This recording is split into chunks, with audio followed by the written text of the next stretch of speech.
حضرت نوح علیہ السلام 950 برس تک اپنے قوم کو خدا کا پیغام سناتے رہے، مگر ان کی بدنصیب قوم ایمان نہیں لائی، بلکہ طرح طرح سے آپ کی تحقیر و تذلیل کرتی رہی اور قسم قسم کی اذیتوں اور تکلیفوں سے آپ کو ستاتی رہی، یہاں تک کہ کئی بار ان ظالموں نے آپ کو اس قدر زد و کوب کیا کہ آپ کو مردہ خیال کر کے کپڑوں میں لپیٹ کر مکان میں ڈال دیا، مگر آپ پھر مکان سے نکل کر دین کی تبلیغ فرمانے لگے۔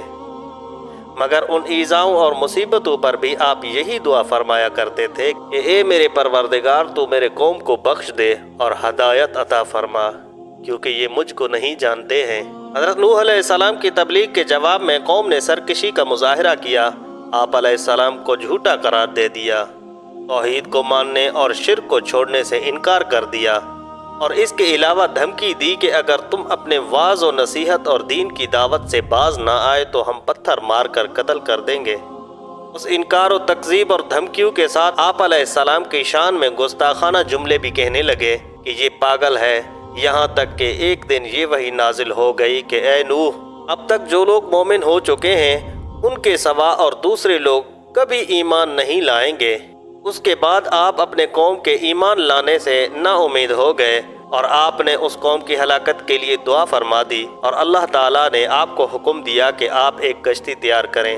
چنانچہ 100 برس لگاتے ہوئے آپ نے ساگوان کے درخت کے لکڑیوں سے ایک کشتی بنا لی۔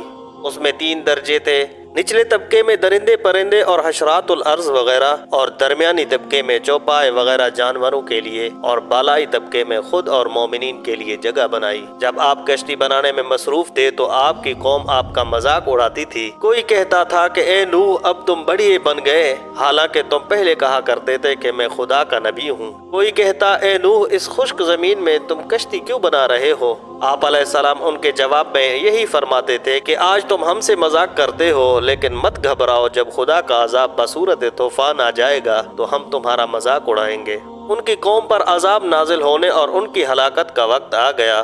اللہ تعالیٰ نے حضرت نوح علیہ السلام سے اس عذاب کے نازل ہونے کی علامت یہ بیان فرمائی تھی کہ جب تم تندور میں سے پانی جوش مارتا دیکھو تو سمجھ لینا کہ عذاب کے نزول کا وقت آ پہنچا ہے۔ حضرت نوح علیہ السلام کے اہل خانہ کے یہ کل 7 افراد تھے، اور وہ لوگ جو حضرت نوح علیہ السلام پر ایمان لائے یہ کل 80 افراد تھے۔